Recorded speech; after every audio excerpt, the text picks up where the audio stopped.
Hasta el pasado mes de marzo eran muchas las cosas que dábamos por asentadas y seguras, y si algo nos ha enseñado esta pandemia, para aquel que haya querido aprender, es que no hay nada seguro. Esta es una verdad irrefutable, pero solo se hace evidente en tiempos de dificultad.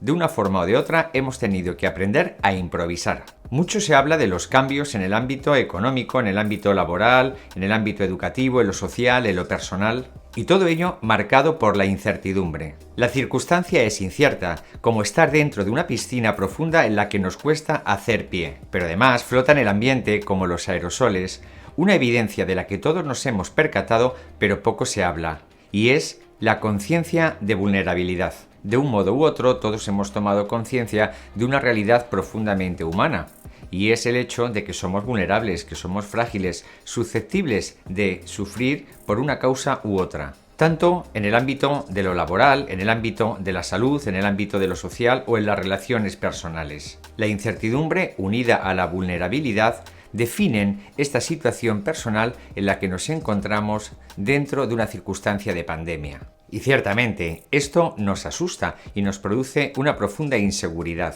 A los docentes, la circunstancia de pandemia nos ha obligado a adaptarnos al escenario de enseñanza online, algo para lo que no estábamos realmente entrenados. Porque el sistema habitual de enseñanza está diseñado para ser presencial, y en ese escenario nos desenvolvíamos y nos desenvolvemos con soltura. Y sin embargo, se ha hecho un esfuerzo titánico por adaptarnos y formarnos a la vez. No hay otro esfuerzo igual en la sociedad y sin embargo muy poco se ha valorado. Todo esto ha supuesto un gran cambio, y como todos los cambios tienden a ser revolucionarios, no suelen ser evolutivos o lineales. Hemos empleado la tecnología para difundir nuestras clases, para atender a los alumnos en tiempo de confinamiento, y de todo ello hemos aprendido un sinfín de posibilidades que han venido para quedarse, tanto en el ámbito laboral como en el ámbito educativo. Google Meet, Site, Documentos, Drive, Gmail, YouTube son palabras que ya forman parte de nuestro vocabulario habitual. No es menos cierto que el debate se plantea entre los que defienden la enseñanza online porque han descubierto un universo infinito de posibilidades y los que defienden con añoranza la enseñanza presencial como un valor absoluto. Sin olvidar tampoco a los negativistas que nada más que ven dificultades ante las nuevas realidades y se quejan fundamentalmente de la dificultad de que no todos los alumnos tengan wifi, pero son también los mismos negativistas que se quejan habitualmente del hecho de que todos los alumnos tengan un teléfono móvil. Igual llegan a darse cuenta de que por el hecho de tener móvil tienen también wifi. No vamos a negar que la falta de recursos tecnológicos es una realidad limitante, como también lo es en el modo presencial cuando los alumnos no disponen de los recursos necesarios, ya sea material escolar, libros de texto. En definitiva, las herramientas para realizar el trabajo. En este vídeo voy a compartir algunas reflexiones personales acerca de toda esta cuestión, sin pretender sentar cátedra en nada, sino simplemente para motivar y abrir el debate.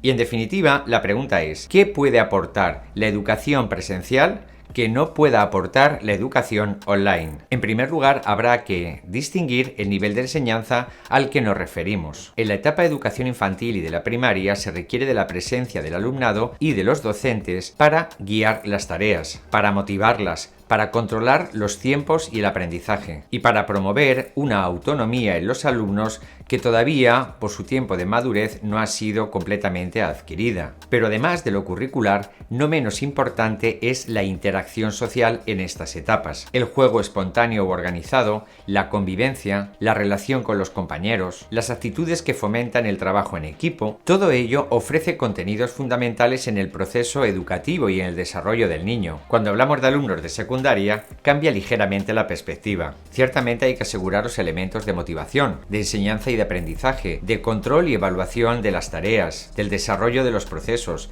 y sobre todo fundamentalmente de la metacognición y de la consolidación de lo aprendido. En lo social, la interacción generalmente la buscan de una manera natural, pero también la convivencia en el aula ofrece muchísimas posibilidades educativas. Hay quienes ponen en duda los recursos tecnológicos diciendo que eso no educa, que lo que educa es la presencia del profesor en el aula, y la sola presencia no educa. Todos hemos tenido algún profesor que estorbaba, y para aprender hemos tenido que recurrir a los libros. Recordad, si no, los años de facultad. No todas las materias tenían un profesor que era brillante y que nos abría horizontes de sentido y de significado. Defender de manera absoluta que lo que educa es la presencia por encima de todo lo demás es tanto como decir que de nada nos sirve acceder a la cultura clásica o aprender nada de ella, porque de ninguna de las maneras vamos a poder tener presente delante de nosotros ni a Platón, ni a Cicerón, ni a Cervantes o a Ortega y Gasset. Esa defensa absoluta de lo presencial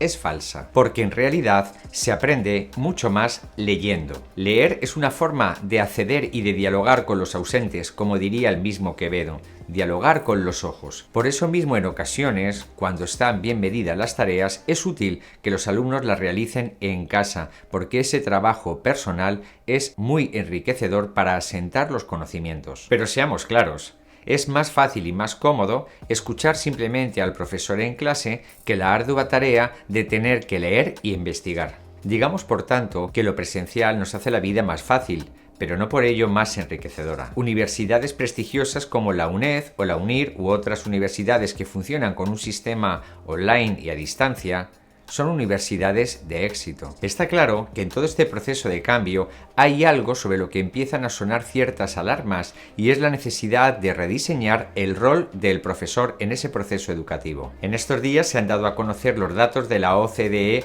en España sobre el rendimiento de los alumnos en ciencias y en matemáticas. Y a pesar de que toda la enseñanza fundamentalmente es presencial, los datos que se arrojan no son para hacer una fiesta o para tirar cohetes. Habrá que buscar con lucidez y realismo cómo mejorar la calidad de la enseñanza y diseñar modelos estratégicos y pedagógicos que estén a la altura del siglo XXI, y mucho más con la ayuda de las herramientas digitales que hemos ido conociendo y usando. La tecnología nos abre el acceso a un mundo ilimitado de posibilidades en el ámbito de la información, de la comunicación y de la cultura, pero hay que saber cómo manejarla para que cumpla con el propósito o el fin que nos trae en educación, es decir, que fundamentalmente tenga un propósito pedagógico. La tecnología facilita la creación de experiencias motivantes y divertidas, pero la gamificación no lo es todo. La gamificación responde a la necesidad inicial del cerebro a la hora de aprender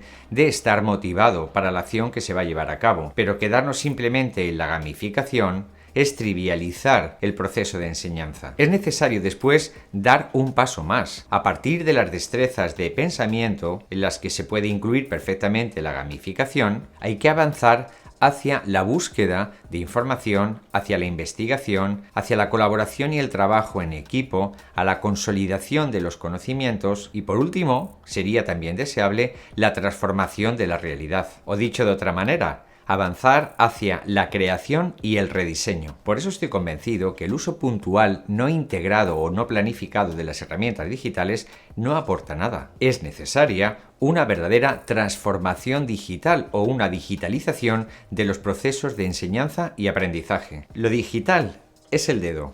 Nunca mejor traído este ejemplo, pero la finalidad es alcanzar la luna, y para todo ello se requiere de una mentalidad que piense en grande, en amplios contextos, no solamente en mi aula, mi asignatura, este curso o este momento, sino pensando en la educación de futuro. Y sin duda, para todo ello, la tecnología es nuestra gran aliada, es una compañera en el camino. Por eso mismo estoy convencido de que habrá que rediseñar los sistemas obsoletos. La innovación no es una acción puntual, es una filosofía, es una visión de las cosas, es un aire fresco, que tiene como protagonista y debe estar centrada en lo humano, en la persona, en el usuario.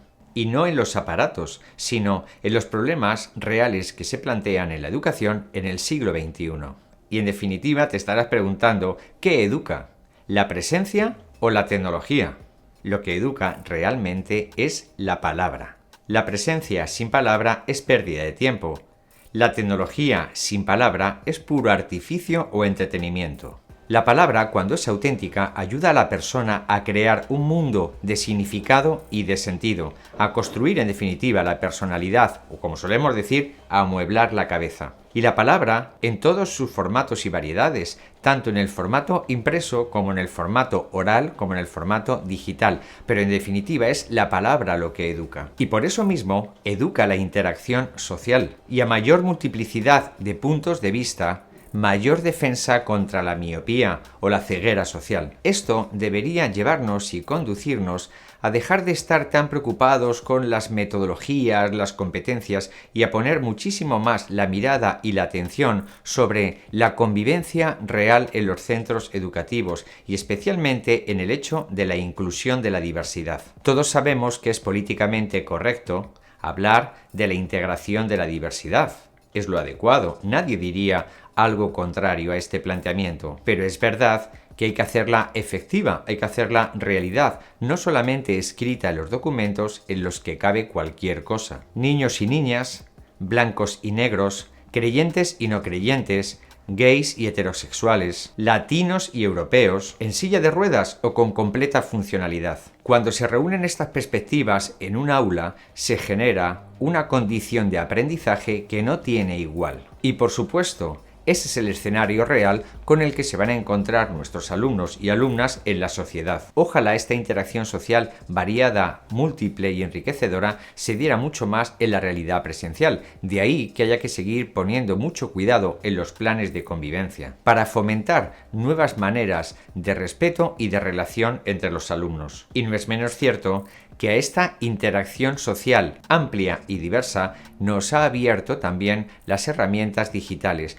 porque nos han posibilitado ponernos en contacto con otras comunidades de aprendizaje, con otras realidades sociales, con otras experiencias educativas que se están llevando a cabo. No olvidemos que estamos en constante cambio y nada es definitivo. Por lo tanto, te recomiendo que solamente des un paso hacia atrás para coger impulso y fuerzas para seguir diseñando o rediseñando un futuro mejor. He comenzado este vídeo hablando de dos características presentes en nuestra realidad social. Por un lado, la incertidumbre, por otra, la vulnerabilidad. Y para todo ello, nada nos va a ayudar a anclarnos en el pasado, ni el aislamiento, ni la crispación, sino la solidaridad, la creatividad y el cuidado de los otros. ¿Y tú cómo lo ves? Opina, discrepa, aporta tu perspectiva, comparte tus comentarios. Gracias por tu atención, espero que este vídeo te haya inspirado y motivado. Si te ha gustado, déjanos un like, suscríbete al canal y nos vemos en el próximo vídeo. Un cordial saludo.